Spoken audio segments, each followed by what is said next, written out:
Karen. Well, congratulations on really creating a beautiful piece of art. I'd love to start with just talking about you as an artist. Like, first of all, your color combinations are really beautiful. You have really good taste on how you pick the colors to bring together. What was your inspiration, and when did you start like really experimenting? It kind of almost seems like you're influenced by some of the illustrators of the 60s and 70s. Yes, so colors, I don't have formal training, so I think that's helpful. Can't hear you. How about now? Yeah. Okay, there we go. Learning. Yeah, I need to.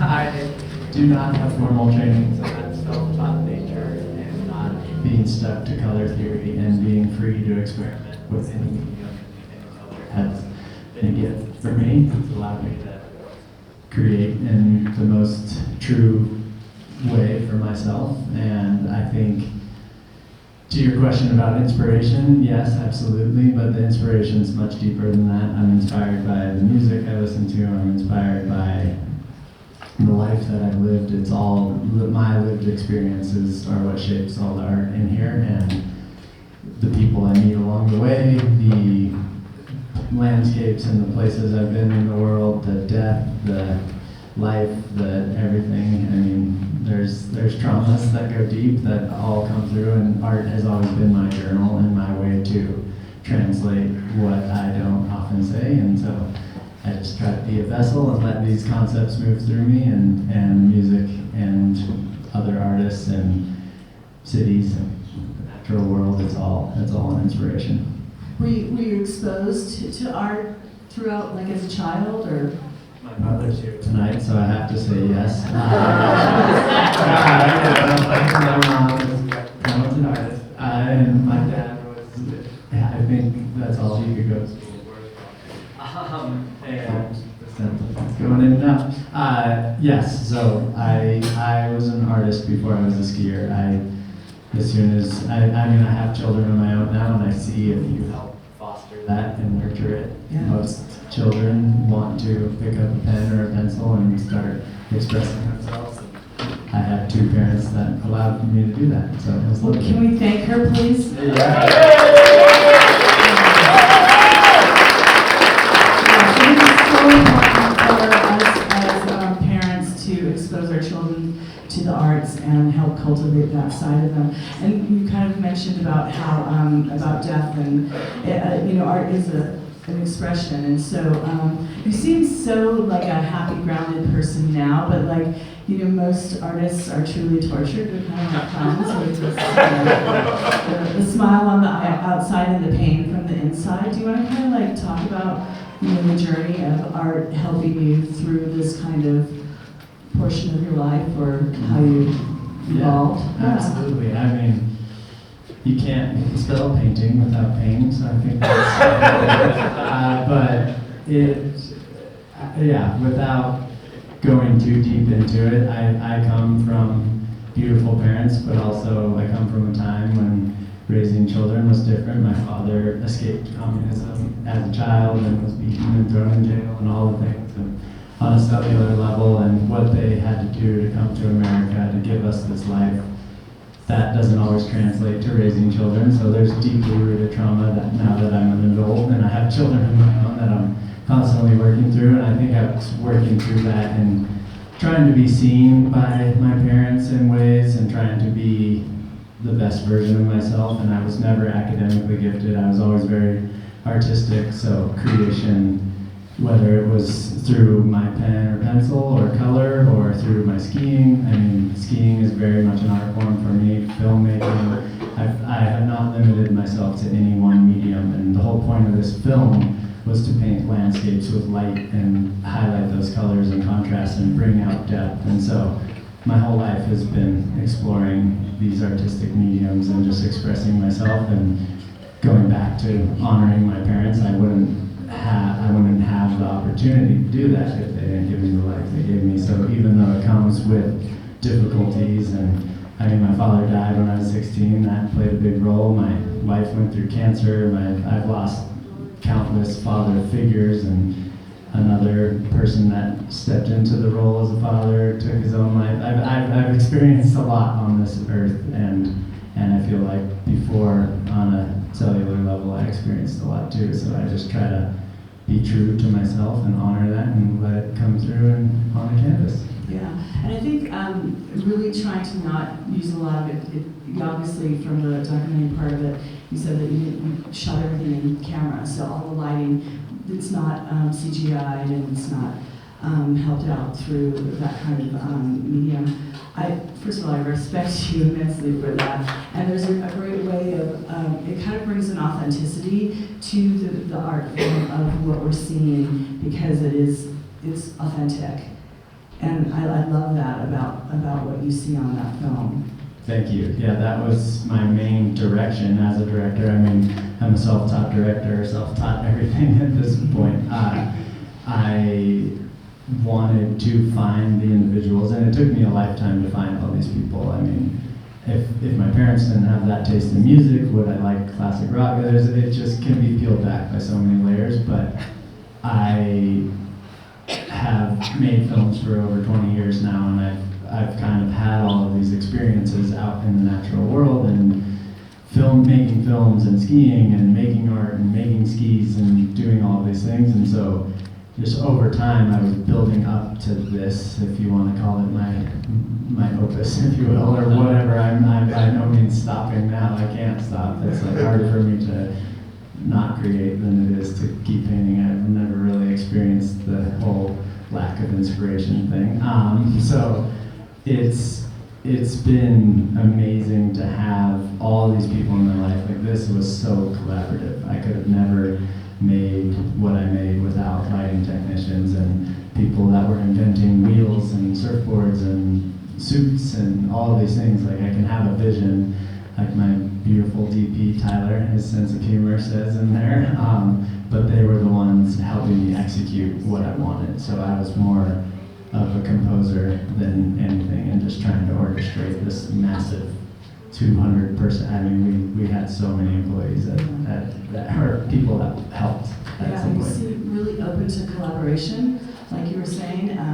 Sometimes directors come in and they have this like, I just want it this way, and you seem really open to molding your vision with these collaborators. Do you want to kind of talk about that a little? Yeah, I think it's in the spirit of me, but it's also in the spirit of the Grateful Dead.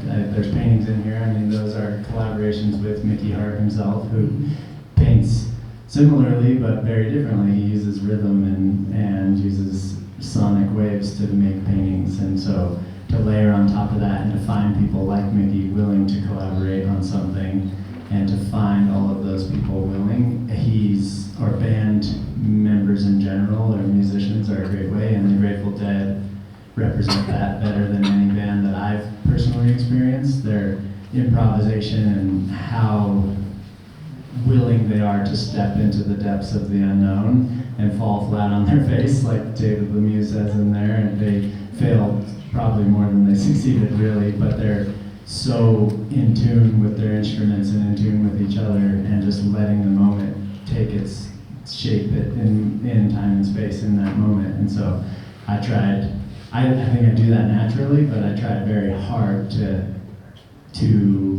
check back in with myself and make sure everyone was happy with what we were making. Because if everyone had a voice and everyone loved what we were doing and had their moment to take their solo, or whatever you want to say, it would be a much more powerful project in the end. Yeah, you got it. Do you want to be Nate up here? Or, Come on up, Nate. Nate Who Greenberg. was also a lovely human and part of this whole journey. And I can briefly just thank all of you for coming tonight, obviously, and thank, the credits thanked a lot of people, so I won't even try there, but it took so many people to accomplish what we accomplished, and I also want to honor, for those of you that are unfamiliar with Paul Stamets' work, he was a beautiful addition in the way the universe tends to make these things happen. We lost Bill Walton, who became a dear friend, who's the main reason I am as close to the Grateful Dead community as I am. He was a band member, for lack of a better word, and he narrated my first film, really pulled me into the family, and made it so easy for me to be able to communicate directly with these superheroes of mine. And How did that happen? How did that connection happen? How did you meet them, or how did you get introduced? So I randomly, I don't know if I can remember exactly, it might have been Bill Cockcroft, but I rode a road bike with Bill Walton because Bill Cockcroft was helping Bill ride a century, and this was maybe 20 years ago, I don't know. And I don't play basketball, and I know nothing about basketball, but I knew that I rode a road bike with Bill Walton, and I was like making this film, loved the Grateful Dead, knew of Bill from the Grateful Dead community slightly, and then I was talking to David Lemieux in the first film, trying to figure out who would be the best person to narrate, and without at that point Robert Hunter was still alive, so my mind was going down that road because I really wanted to use lyrics that would be a poetic way to tell a story. And I didn't even ask about Robert, and he was like, Bill Walton represents sport and Grateful Dead more than any single human. And I was like, oh, I know Bill. But I didn't really know Bill, I just rode a bike with him once. And so I emailed him, and he deleted my email. And I left a phone number there, and luckily his assistant at the time had a pair of my skis, and so his assistant goes through his deleted messages, and he's like, Chris Benchetler, pulls it out, and then he's like, Bill, read this again, and Bill, in Bill's fashion, was like, I hate skiing and I hate the cold. What? I don't understand what this is. And so I left enough about the Grateful Dead in there that I think he called Mark Pincus, who's the president of Rhino Records, who I was working with at that point, to make sure I was really working with them. And Mark said, yes, it's real. And so he called me, and we ended up talking for 2 hours, and we got off the phone, and he's like, I love it, I love your passion, I love everything. He's like, I'm in. And so he was just such a passionate human about the music and about sport and about flying without a net, if you will, and just putting it all out there. That's how he played basketball, that's how he lived life. And so I think we were two kindred spirits, and then he became one of those father figures and would call me all the time and give me fatherly advice nonstop, and we saw a lot of shows together, and him and his wife Lori and some of his kids are very close to me still. So. Mentors are really important. You talk about passion. Nate, why don't you kind of tell us about working for somebody who is so passionate? I mean, that's not easy. Well, I guess I've had the privilege of knowing Chris for a long time. I think it's probably not quite 20 years, but going on that. And early in that relationship, I don't think I understood the drive that was there. At that point, Chris is a skier, is obviously an incredible athlete, but as time went on, it became very obvious that it was much more than that. He's one of those people that everything he touches he's good at, and you want to kind of strangle sometimes. But as you look around here, and you see almost 20 years of one of the most successful skis in the whole industry, being represented by Chris, being sponsored by a brand from 15, and still to this day. Well, Atomic, but yes, other brands. Sorry, correction. Atomic almost 20 years. They came to me in 07. So 07, and what, next year will be the 20th? Yes. Yeah. So I think that passion and drive are just inherent in all of that, and whether it's in skiing and sort of the quality that is there, I think you go back to Chris's roots in filmmaking in that realm, and he started his own company because he wanted to have control, and he didn't know anything about it then. You don't know much about it now. It's really hard, and you need a lot of great people around you to support it. But he's always had this attention to detail and really kind of critical eye around the way things should be. And I think that comes from a lot of passion and heart and care. And I think that's evident in the way he executes everything. Chris, I've had some interesting emotional roller coaster rides in these past few months, and as an artist, I know you must have these days of like just feeling so down. And what do you use to get over those humps? Because I know you cannot be an artist like this without having the downs. It's a hard question to answer because the downs are what fuel art more than the ups, I would say. And embracing them, I mean, I've had to just adapt and turn towards the light my entire life, whether it's losing people or fighting different things. But I think the easiest answer I have is just without any proper training, I live very presently. Like I don't dwell on what may become or what was wrong with yesterday or anything. And so that's obviously what we're all striving for, and there's so many beautiful meditation retreats and teachers and all these things out there, and I don't truly sit and meditate. I use the natural world and skiing as my meditation. I use rock climbing, I use surfing and biking, and all of this film is just an extension of me and my beliefs. And I think I'm inherently curious, and I just, if I'm having a hard time, I go into my studio and express it in ways, or I go out in the mountains and I just kind of keep putting one foot in front of the other. And it's a beautiful world we live in, and I'm very inspired by it all. So I'm just grateful, and I keep the gratitude headed in the Yeah, living in the moment is direction. really important. It's also very Buddhist, you know. Yes. Yeah, yeah. Does anyone want to ask any questions in the audience? Because I can keep going here. Sure. So it sounds like people got to share suits. What was the process of who got to keep the suits? And what was your initial connection to Arc'teryx? All great questions. I fortunately or unfortunately am keeping the suits just in case anything else happens in our future. Yeah, I put so much time into them. Of course, Shane did as well, and Arc'teryx, but I put hundreds and thousands of hours into creating these things as well. So they're going to stay with me for a little bit. And the Arc'teryx connection came by connections once again, just people in my life, past relationships that were then at a new brand. I was with Takine since I was 15, I think I signed with Takine, and I had a great relationship with Takine. They were my outerwear sponsor, all the things, and then a lot of people I knew from, some of them worked at Lululemon and some of the leadership, and I'd had a relationship there, and they were now at Arc'teryx, and Arc'teryx was making such beautiful progressive gear, and I just made a phone call and said, where are you guys headed? And I have this crazy idea, because this idea existed the day after I finished the last film. I had left so much on the table as an artist, and just, it's no secret that was financially very challenging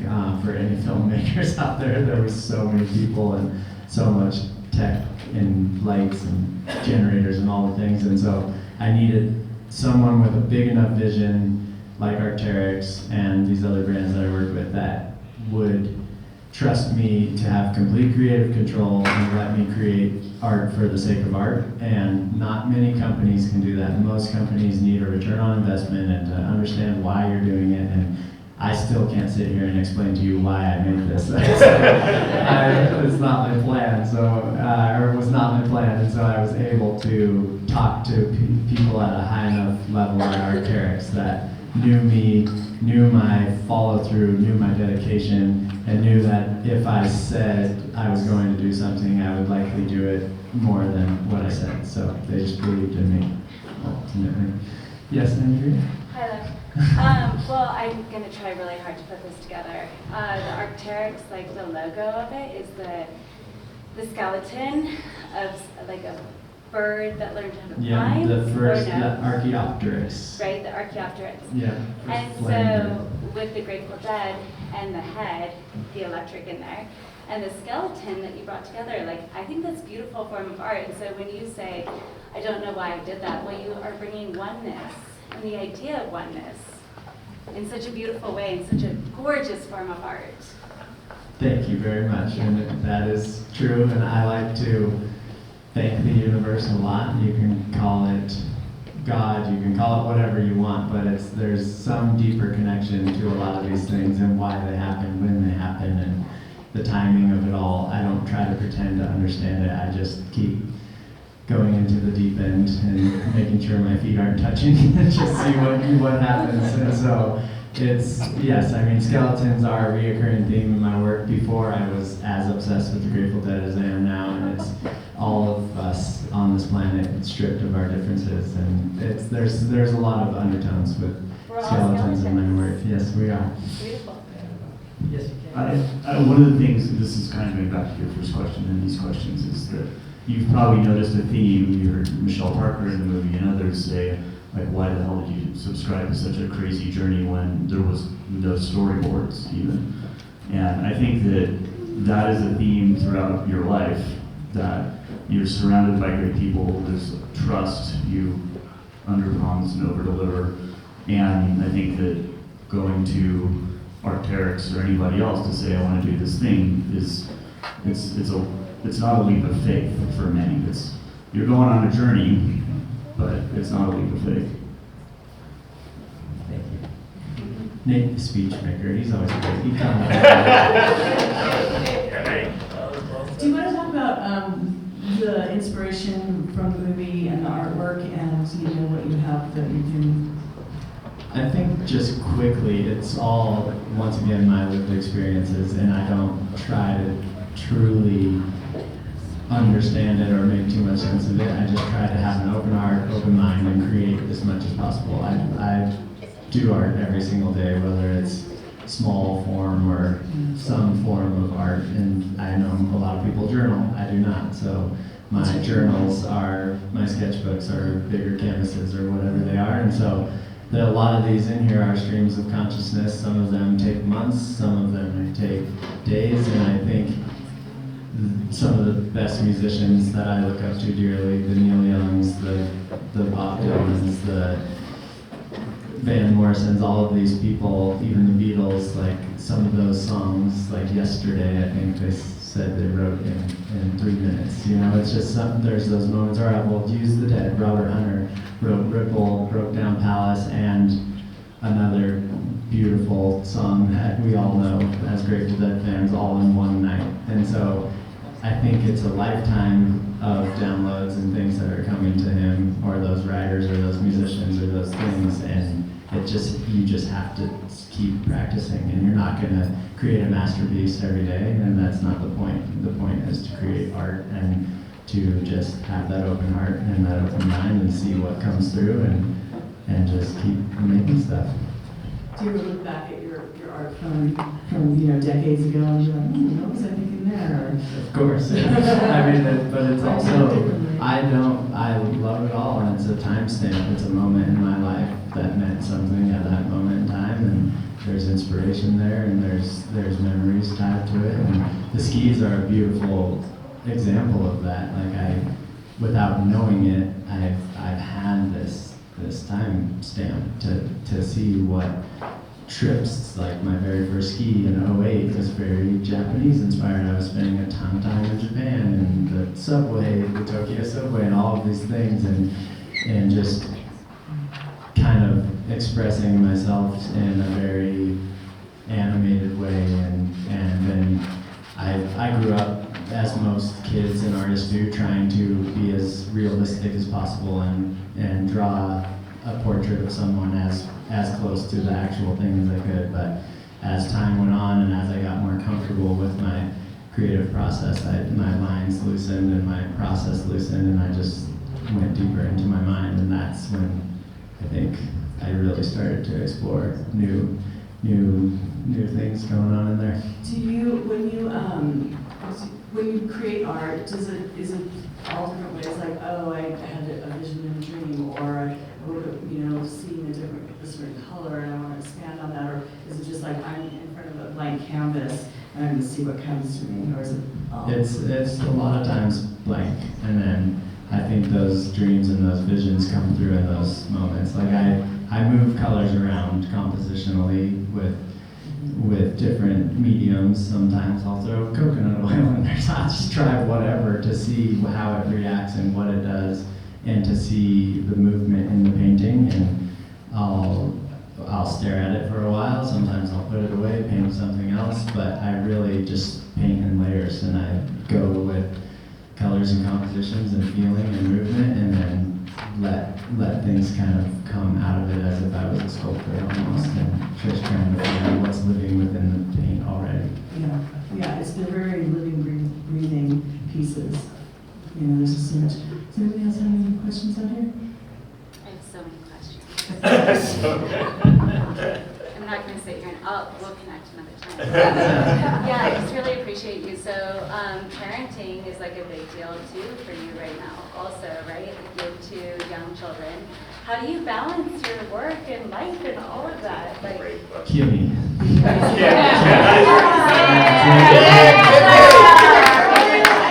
Your wife is trained you well because he didn't argue with me on something. And I said, yes, I knew it. I would be nowhere without her. And your None of this mama. would exist. Yeah. And Kathy. And my mother, she shows up for me all the time. Like my community, all of it. I have my pals. There's so many people that help take loads off so I can continue to be creative. And it took me a while to find the right people and find the path for that. But Kimmy's been steadfast in that, and I've been with her more than I've been without her since I was 17, or maybe 40 years. So, so she's a massive part of my journey, and she just allows for me to have space to create, and she's a super mom, as are you, and as are many people in this community, and so I just am grateful, and I think I fall short, as most of us parents do, feel it at times, but I also am just trying my best to do all the things, and I probably do a few too many things at times, but here I am. One of the things that I think is hilarious, and there's a few of us that are lucky enough to be in Chris's orbit, or maybe it's not always lucky, but that are helping keep the wheels on the bus beyond Kimmy, who I think is the steadfast one. But there's just a little bit of an inside amount of humor around the translation of vision to action. And it's, again, to the first question in a way, to the film and to everything here, it's, not everybody can be a visionary, or a visionary at the level that you're a visionary. And I think that it really does take that collaborative approach, that team, that trust, all those things to execute in a way. And it's, it's incredible when you have that synergy and all of those things come together, because it's, we'll just laugh and like, oh yeah, Chris wants to go do that. That doesn't surprise me one bit. We're going this way for 3 weeks, and now we're going to take a hard left and go complete opposite direction for 2 more weeks. We'll probably come back to this place at some point in the future, so don't throw anything away. But it's interesting and fun working with somebody with your mind and trying to keep things straight as much as possible.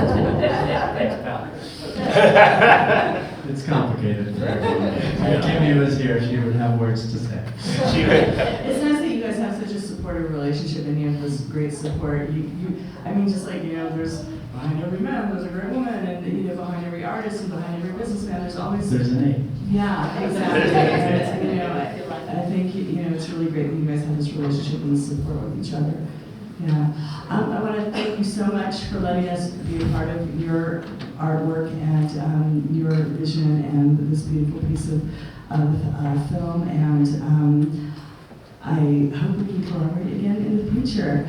And please join us, and all of you all join us, and we're going to be hanging out for a little while. We'll clear out some of the chairs, and please hang around, ask questions, look at the art, buy some art, take home some free posters, and thank you again for coming out.